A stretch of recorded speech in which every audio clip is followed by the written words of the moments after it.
Bonjour tout le monde. Dans cette vidéo, on va s'intéresser au calcul d'intégrale. On va voir la méthode la plus simple, c'est la méthode de milieu. Donc, cette méthode consiste à calculer l'intégrale de cette fonction en divisant l'espace délimité par cette fonction en rectangle. Par la suite, on va calculer la surface d'un rectangle, puis on va sommer tous les rectangles. Le résultat obtenu, c'est le résultat de l'intégration de la fonction. Donc toujours on va utiliser toujours MATLAB. On va ouvrir ici un nouveau fichier script. On va appliquer cette méthode ici sous forme d'une somme f de x, la moyenne de x. Ici la moyenne, ça veut dire que en parlant comme on dessine le rectangle, c'est que ici la hauteur c'est f de x. Pour le premier rectangle, c'est f de x1 plus f de x0 divisé par 2 pour avoir cette hauteur. Par la suite, la largeur, c'est le pas h à imposer. On va ici, prendre cet exemple, c'est le calcul de la valeur de p.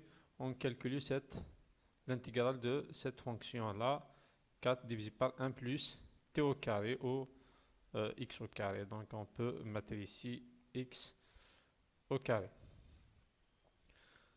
Donc l'intégrale, les limites de l'intégrale, c'est entre 0 et 1. Donc la première chose à faire ici, c'est de déclarer la fonction f. Donc f égale, pour déclarer x comme variable, on utilise la commande arrobase x. Voilà.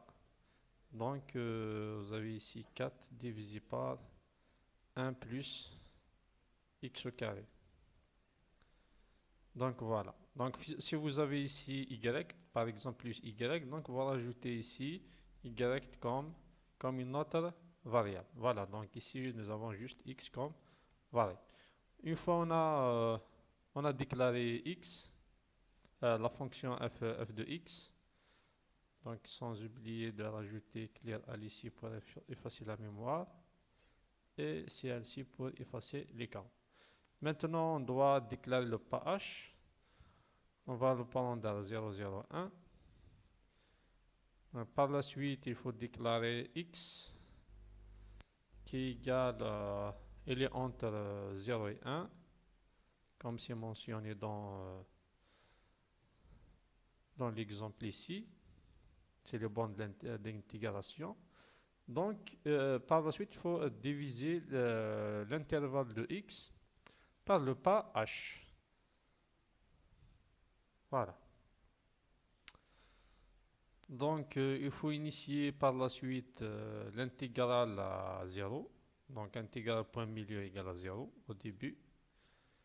Et on commence par mettre la boucle qui permet de calculer l'intégrale. Donc, for i allant de 1 jusqu'à length x moins 1, puisqu'on calcule maintenant i. D'abord, il faut calculer la moyenne ici. On va l'appeler x moyen égale à x de i plus x et plus 1 divisé par 2.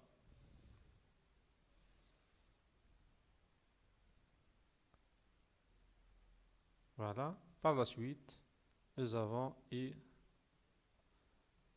intégrale point milieu égale l'intégrale point milieu. On rajoute la valeur de l'intégrale actuelle égale à f de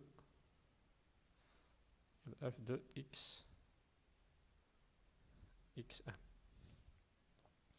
Donc voilà. Et à la fin, on va exécuter pour voir qu'est-ce que ça donne. Donc normalement la valeur de p c'est 3,4. 14. Donc on va la nommer, on va mettre calcul intégral, point milieu. Là, vous avez ici, remarquez que vous avez la valeur de l'intégrale, c'est à 1,1416. Donc cette valeur dépend bien sûr de pas h. Plus h est petit, plus on se rapproche de la valeur exacte de l'intégrale.